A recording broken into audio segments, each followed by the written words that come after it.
Welcome guys, my name is Shane Werthner and here we are, we're going to build a perfect frappe. So if you have seen any of our previous tutorials, you know that we break things down, we go through all of the elements of the movement and then we explain how to put it all together. Today we're going to be working on frappe, we're going to be making sure that you understand how to do the frappe, what positions you need to know in order to get there, how to do a double frappe, how to do potentially a frappe on releve as well, and how to put all this together and some common mistakes that you might find when you start to get into your frappe practice. So frappe will traditionally start from a fifth position. You'll go 5, 6, 7, 8, and that's your preparation. So there's always a tendu out to the side because we have to start the frappe from that extension. So then we come into either a flexed coup de pied or a wrapped coup de pied being the neck of the foot. So we're bringing that heel into that position there to create that line, or potentially a sur le coup de pied, so we're wrapping the foot into that position. So there are also the ability to do it with a pointed foot. The reason I try to shy away from that pointed foot position is that oftentimes we don't have a nice winged position, we end up with a sickled foot when we come to the front that way. So I find that it's better to go with the wrapped foot or the flexed foot to get a nicer, more classical line of the leg. Now, when we're doing our frappe, frappe means to strike. So especially if we're standing on a flat foot and we're not on releve, the strike has to happen as we extend the leg out from that position. So if you remember in our fondue tutorial, we talked about the rotation of the leg into the coup de pied position. That's very important because what that's going to do is allow you to get the knee back into the coup de pied as we extend. So let's have a look at this, for example. Now we've done our preparation, 5, 6, 7, 8, and we're going to bring that foot into coup de pied. We'll start with a flex position because it is the easiest way to work to begin with. And then what you're going to do is as you extend, you're going to strike the floor with the ball of your foot, and as you extend, the foot is going to point out to 45 degrees. So watch that again, coming into this position, striking the floor and out. Now that becomes that kind of movement. So it's quite speedy, and you almost want to think of your foot like a match and the floor like a matchbox. So you're striking that match on the matchbox, creating almost like you're trying to create fire on the floor. So you're getting that real engagement of the foot into the floor as you strike. Now the reason I say it's easier to start with that flex is because it's much easier for the foot to go through a larger range of motion and get that strike than it is to go from this pointed foot to just the toes striking in that wrapped position. So what we're trying to do here, guys, remember when we talked about the fondue, there was that rotation back in. So what will often happen in a frappe is we'll do the frappe out and then we'll not, because of the speed, we'll keep the knee where it is.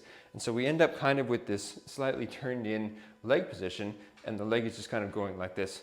It ends up a lot more like a can-can kick than an actual frappe. So what we want to try and have happen is in this position, your leg is going to extend and then rotate back in. Rotate back in. So the knee is rotating outwards and the heel is coming in towards the standing leg. Out to the side, basically all you have to do is alternate every time. And then to the back, this is where things get a little bit more complicated.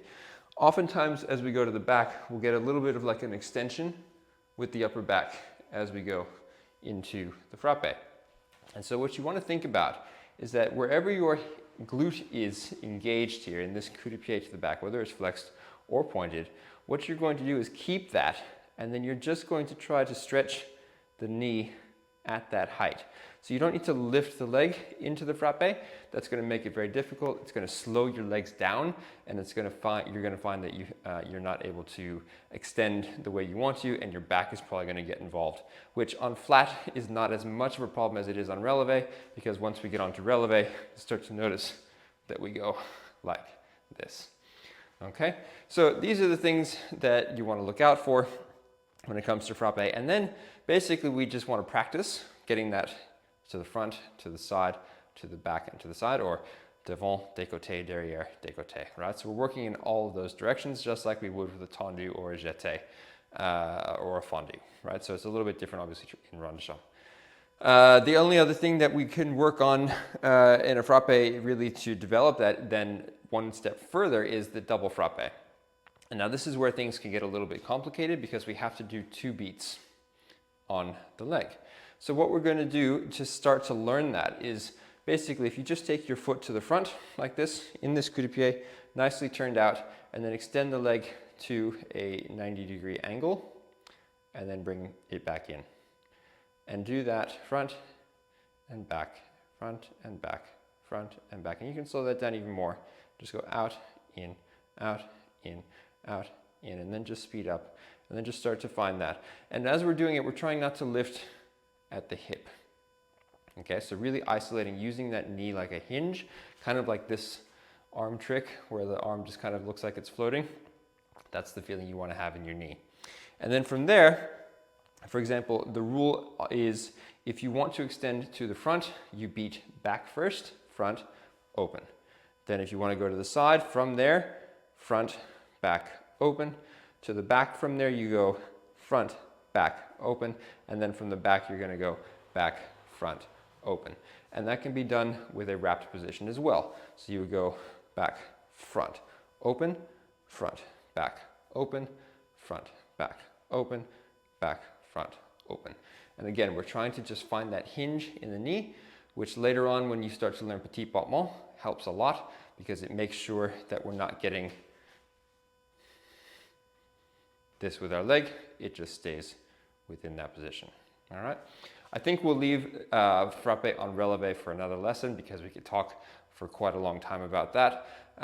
If you guys have any questions about frappé or anything of the things that we talked about today, maybe even how to isolate that leg, definitely leave those questions in the comments and we will get back to you as quickly as we can. I hope you guys are enjoying these tutorials. We love giving them. Make sure that you subscribe, like this video, and we will see you in the next one.